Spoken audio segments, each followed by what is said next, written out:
Hey, you guys, this is Deborah Donna 7 coming live and direct from my kitchen as always. It is March of 2012, and I decided to update my spiritual blog because I haven't, it was months since I was on YouTube.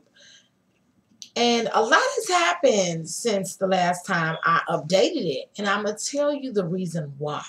The reason why is it was very, those of you who have followed my channel for years know that I have been in the process of openly talking about a spiritual journey. And,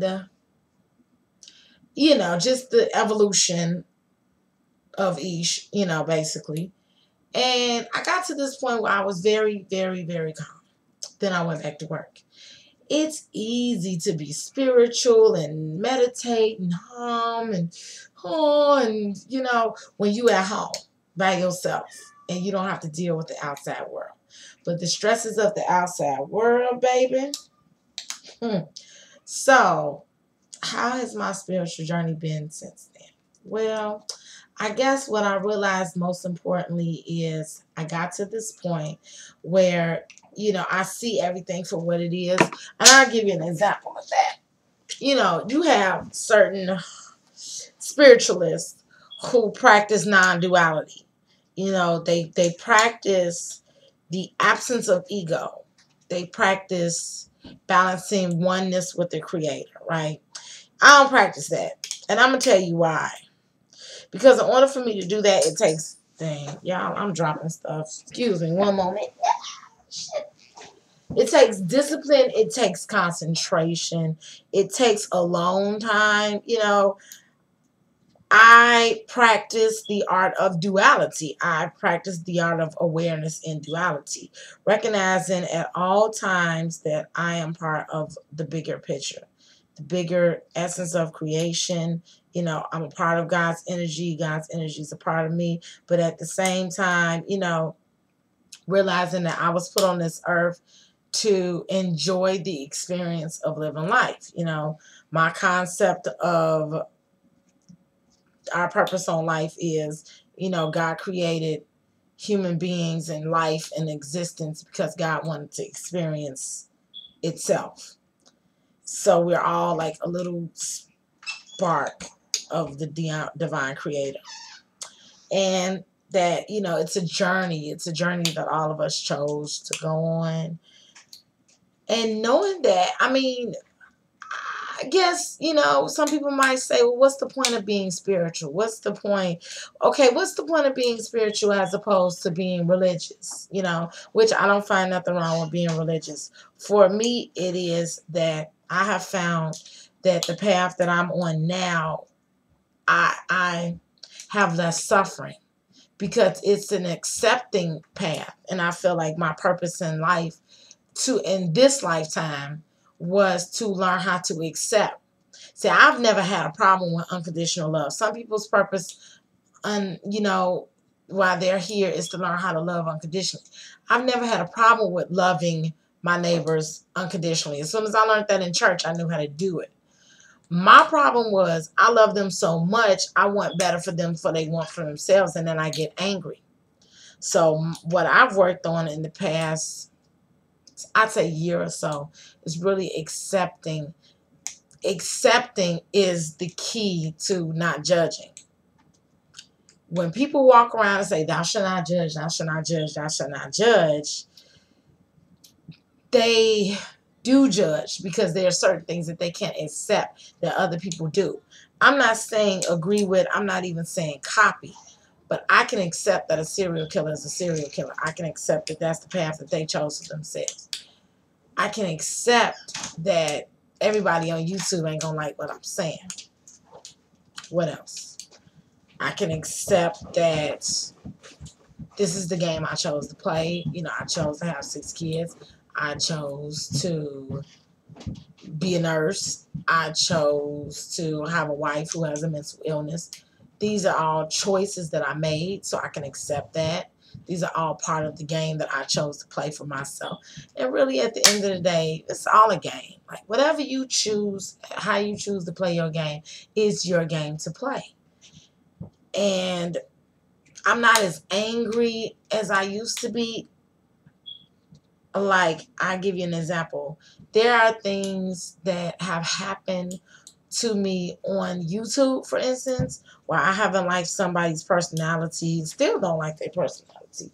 But the difference is I can accept that they are the way they are. When I know absolutely 2 years ago, I was going, why the F are you like that?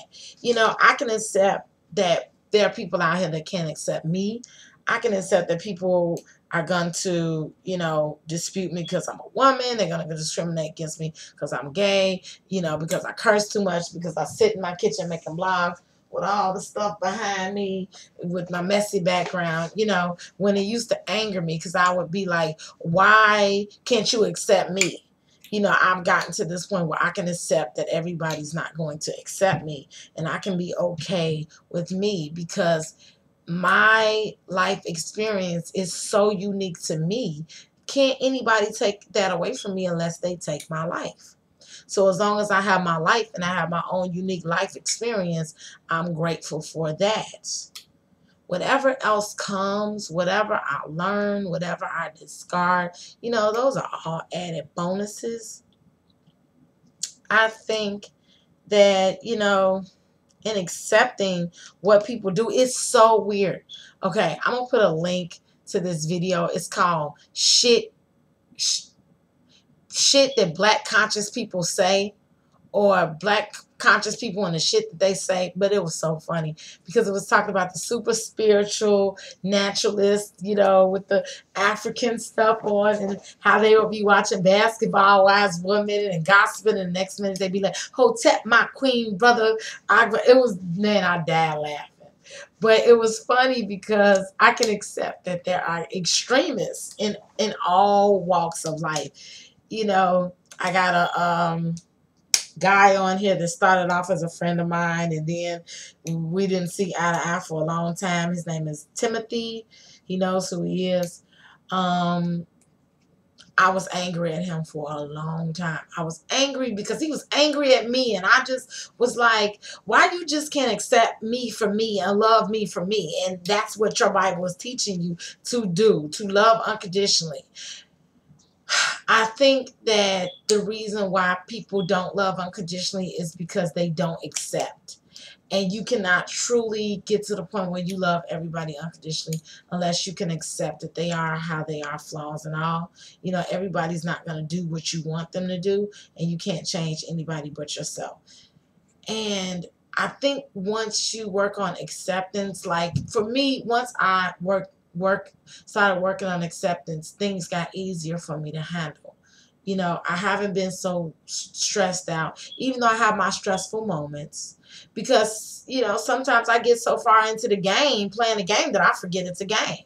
In that very moment, you know, and I guess, and I'm going to tell you the reason why. And this is a personal, you know, for those who don't know my story, feel free to check out my other spiritual videos. But for me, part of my game, my life, my unique life experience is being a helper.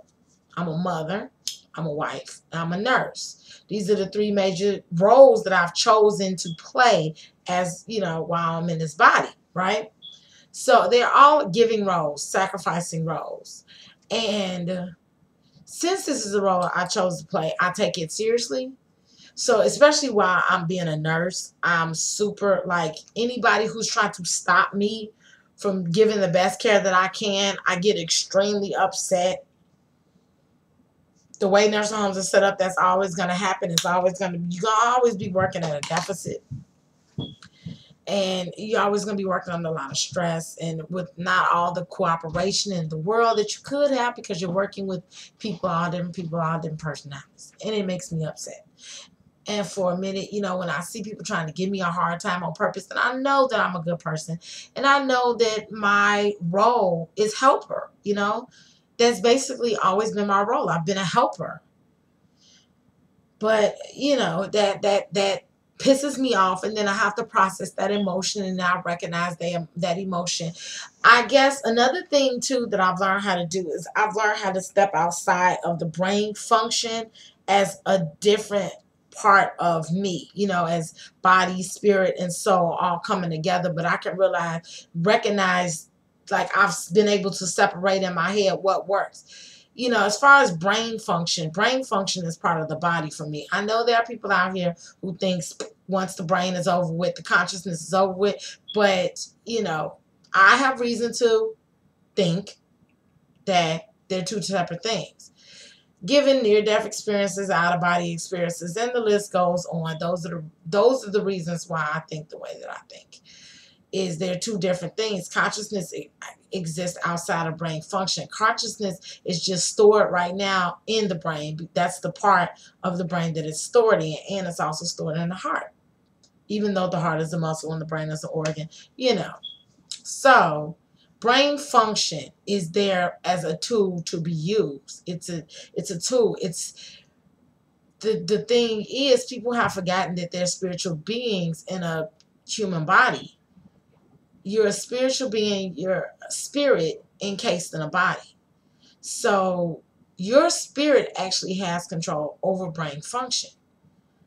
But we go through life so unconscious and just react to everything through brain function. We feel like that's a normal thing, that's what you're supposed to do. You're just supposed to react. If a car cuts you off, you're automatically supposed to be angry. And I'm not saying that emotion is not a normal part of life. I am saying emotion is something that can be controlled.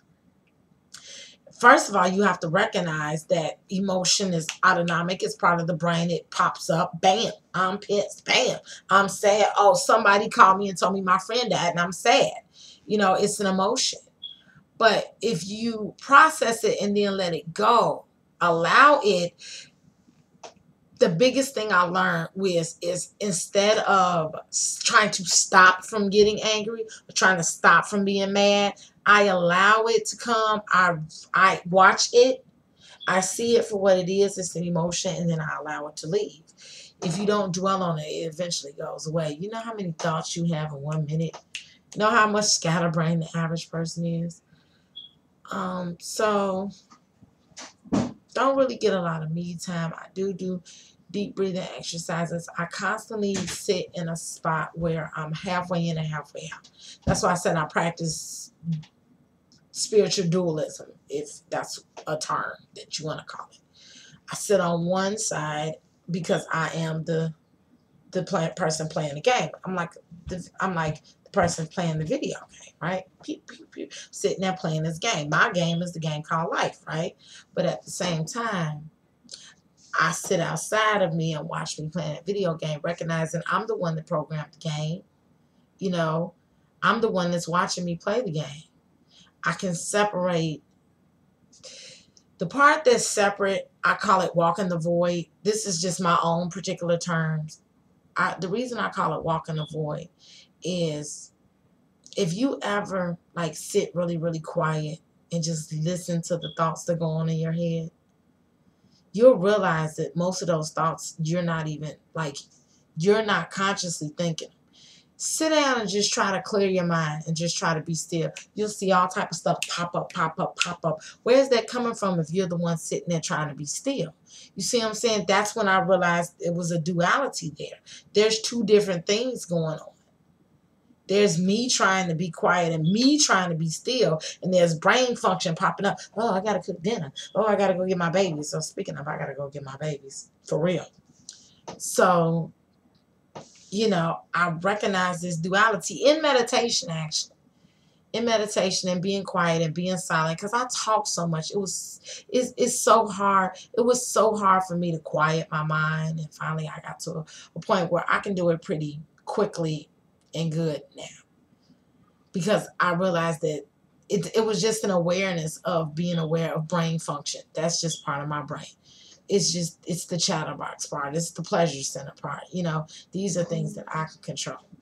So, let me answer the phone, you guys. All right, leave me some comments. Tell me what you've been up to.